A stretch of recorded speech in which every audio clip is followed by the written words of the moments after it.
along with me are the senior officers of the irrigation department.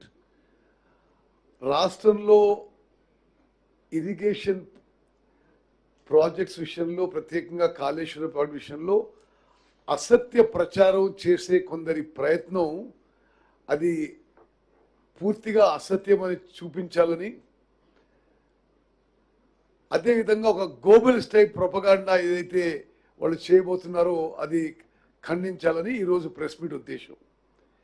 నాతో సహా ఈ మరి ప్రెస్ మీట్లో శ్రీధర్ గారు, irrigation secretary, colonel Parikshit Mera is a veteran Indian army officer and highly qualified on infrastructure works both in India and abroad, Colonel Parikshit Mehra garu, Engineer in Chief Ramesh Babu garu, Joint Secretary K. Srinivas garu, ade vidhanga C.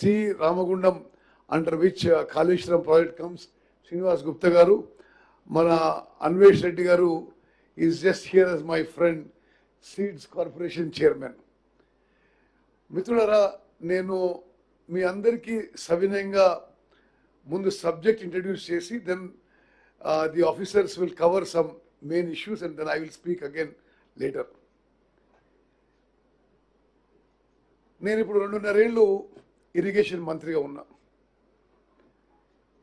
నేను ఈ 2.5 ఏళ్ళలో గమనించింది ఏంటంటే, records చూసి, files చూసి, correspondence చూస్తే 10 ఏళ్ల పాటు బీఆర్ఎస్ ప్రభుత్వం ఇరిగేషన్ శాఖని, ఇరిగేషన్ ప్రాజెక్టులని సర్వనాశనం చేసింది. టోటల్ కొలాప్స్కి తీసుకొచ్చారు. వాళ్ళు ఏది ముడితే అది నాశనం అయిపోయింది.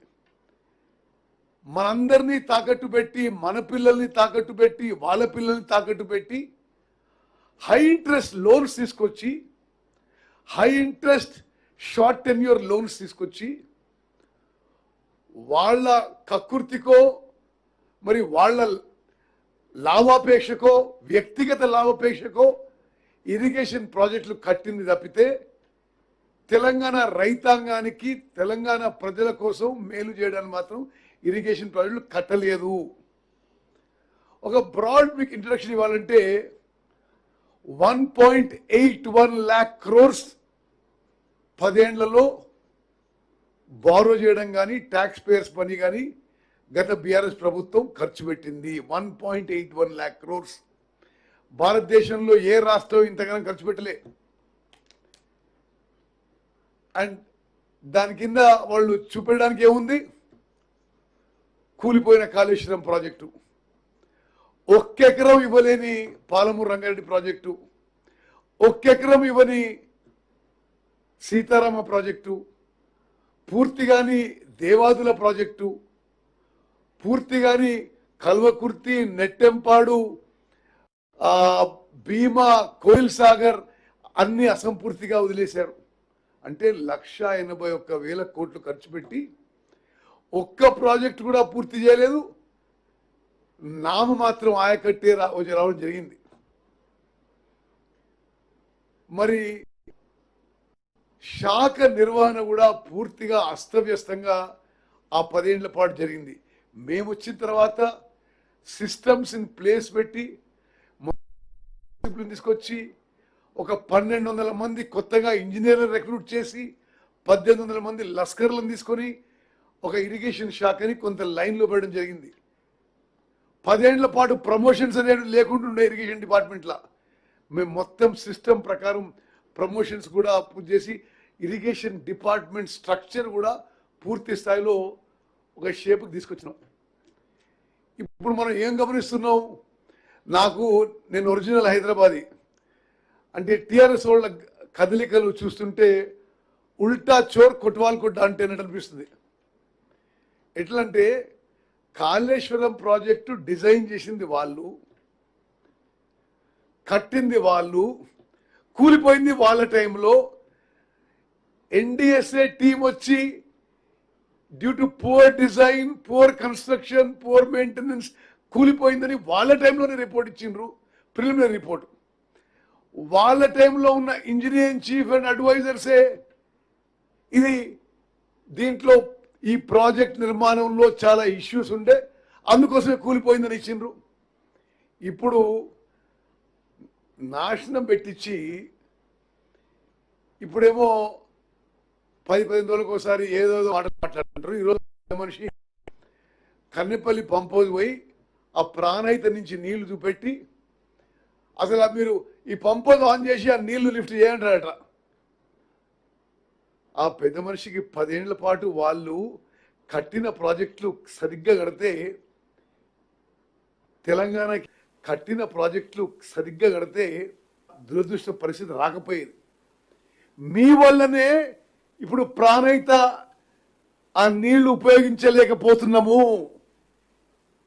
మీరు చేసిన తప్పిదాల వల్ల, మీరు చేసిన ఘోర తప్పిదాల వల్లనే ఈరోజు మేడిగడ్డ, అన్నారం, సుందిర్ల బ్యారేజీలు ఉపయోగం లేకుండా పోయినాయి. నేను ఓన్లీ 1 or 2 బేసిక్ పాయింట్ చెప్తా, the engineers will give you the more details.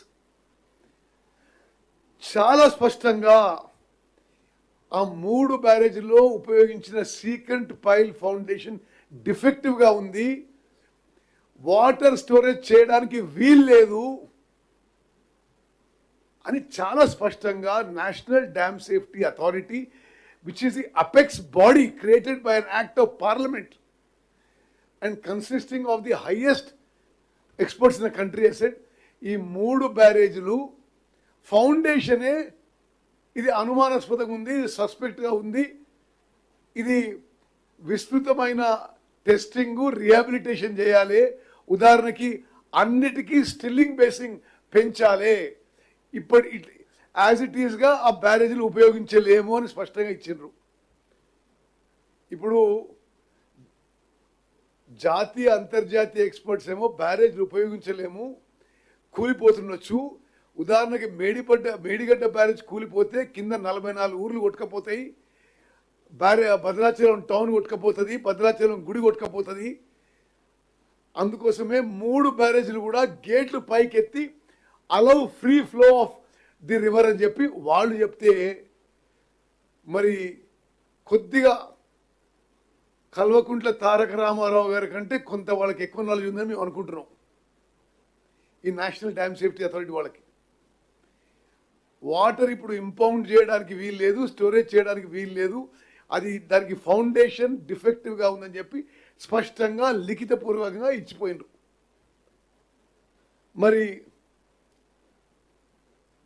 ఆ విషయంలో సుదీర్ఘంగా ఇప్పుడు ఇంజనీర్లు ఏదైతే స్టడీ చేసిండో వాళ్ళు ఎక్స్ప్లెయిన్ చేస్తారు. ఫస్ట్ ఘోర తప్పిదం వాళ్ళ కక్కుర్తికి తుమ్మడి ఎట్టి దగ్గర కట్టాల్సిన ప్రాజెక్టు మేడిగట్టకి షిఫ్ట్ చేసి తెలంగాణకి శాశ్వతంగా నష్టం చేసింది, అన్యాయం చేసిండ్రు, ద్రోహం చేసిండ్రు. 38,000 కోట్లకి 16 లక్షల కిలోమీటర్లకి ఇప్పటి వరకు పూర్తయిపోయి ఉత్తర తెలంగాణ సస్యశ్యామలం అయ్యేది. ఆ ప్రాజెక్టుని మేడిగట్టకి షిఫ్ట్ చేసి నార్త్ తెలంగాణ రైతులందరికీ, నార్త్ తెలంగాణ ప్రజలందరికీ ద్రోహం చేసింది, అన్యాయం చేసింది బీఆర్ఎస్ పార్టీ, బీఆర్ఎస్ ప్రభుత్వం చెప్పి